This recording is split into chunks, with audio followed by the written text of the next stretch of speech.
राधे राधे। जय श्री कृष्णा। आज हम सुनेंगे वैशाख मास महात्म्य का अध्याय दूसरा।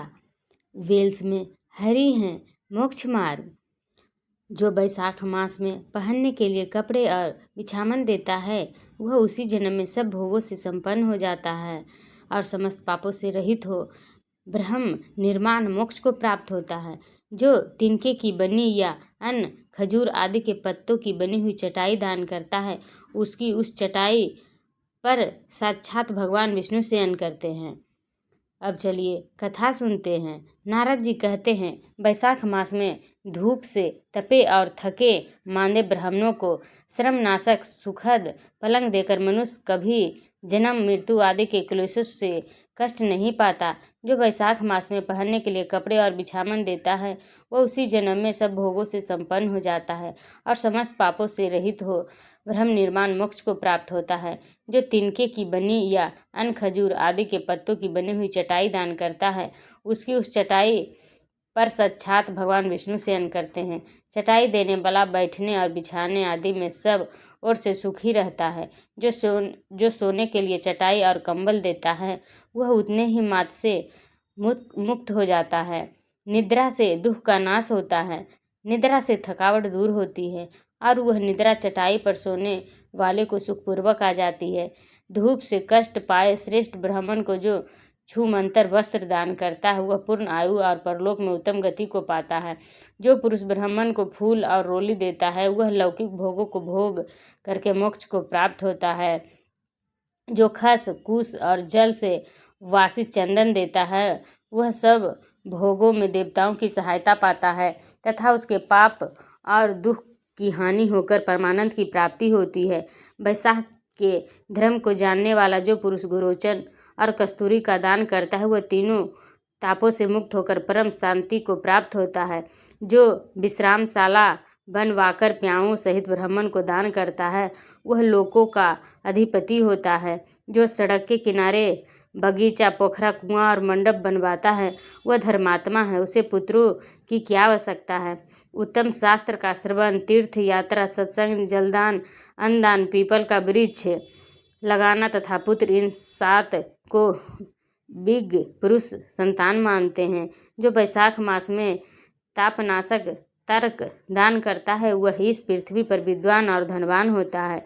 धूप के समय मटके के समान कोई दान नहीं, इसीलिए रास्ते के थके मांदे ब्राह्मण को मटका देना चाहिए। जो वैशाख मास में धूप की शांति के लिए दही और खांड दान करता है तथा विष्णु प्रिय वैशाख मास में जो स्वच्छ चावल देता है वह पूर्ण आयु और संपूर्ण यज्ञों का फल देता है।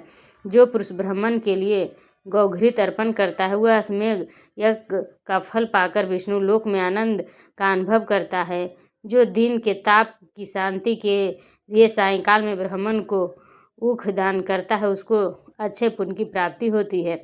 जो वैशाख मास में शाम को ब्राह्मण के लिए फल और शरबत देता है उससे उसके पितरों को निश्चय ही अमृतपान का अवसर मिलता है। जो वैशाख के महीने में पके हुए आम के फल के साथ शरबत देता है उसके सारे पाप निश्चय ही नष्ट हो जाते हैं। जो वैशाख की अमावस्या को पितरों के उद्देश्य से कस्तूरी, कपूर, बेला और खस की सुगंध से वासित शरबत से भरा हुआ घड़ा दान करता है वह 96 घड़ा दान करने का पुण्य प्राप्त करता है।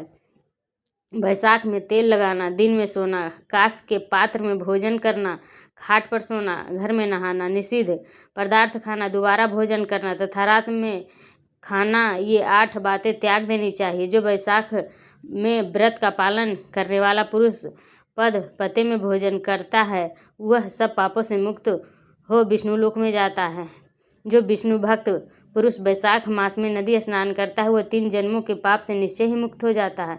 जो प्रातःकाल सूर्योदय के समय किसी समुद्रगामी नदी में स्नान करता है वह 7 जन्मों के पापों से तत्काल छूट जाता है। जो मनुष्य 7 गंगाओं में से किसी में उस काल में स्नान करता है वह करोड़ों जन्मों में उपार्जित किए हुए पाप से निसंदेह मुक्त हो जाता है। जाह्नवी गंगा, बृहदगंगा, गोदावरी, कालिंदी, यमुना, सरस्वती, कावेरी, नर्मदा और वेणी, ये 7 गंगाएं कही गई है। वैशाख मास आने पर जो प्रातःकाल बावलियों में स्नान करता है उसके महापातकों का नाश हो जाता है। कंदमूल, फल, शाक, नमक, गुड़ बेल पत्र जल और तर्क जो भी बैसाख में दिया जाए वह सब अच्छा ही होता है। ब्रह्मा आदि देवता भी बिना दिए हुए कोई वस्तु नहीं पाते। जो दान से हीन है वह निर्धन होता है। अतः सुख की इच्छा रखने वाले पुरुष को वैशाख मास में अवश्य दान करना चाहिए। सूर्य देव के मेष राशि में स्थित होने पर भगवान विष्णु के उद्देश्य से अवश्य प्रातः काल स्नान करके भगवान विष्णु की पूजा करनी चाहिए। कोई महीरथ नामक एक राजा था जो कामनाओं में आसक्त और अजितेंद्रिय था।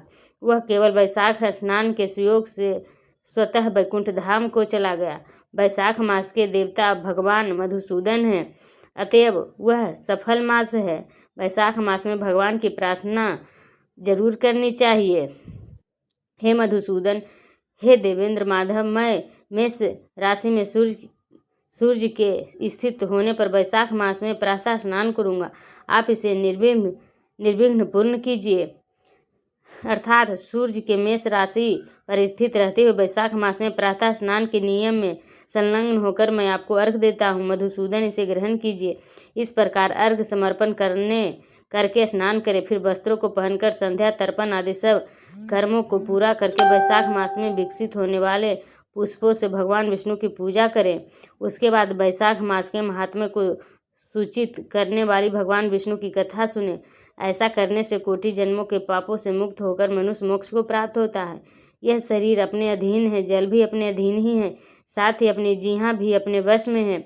अतः इस स्वाधीन शरीर से स्वाधीन जल में स्नान करके स्वाधीन जीहा से हरि इन 2 अक्षरों का उच्चारण करें। जो वैशाख मास में तुलसी दल से भगवान विष्णु की पूजा करता है वह विष्णु की सायुज्य मुक्ति को पाता है। अतः अनेक प्रकार के भक्ति मार्ग से तथा भांति भांति के व्रतों द्वारा भगवान विष्णु की सेवा तथा उनके सगुण या निर्गुण स्वरूप का अन्य चित्त से ध्यान करना चाहिए। ये थी वैशाख मास का महात्म्य अध्याय 2 जो पूर्ण हुई।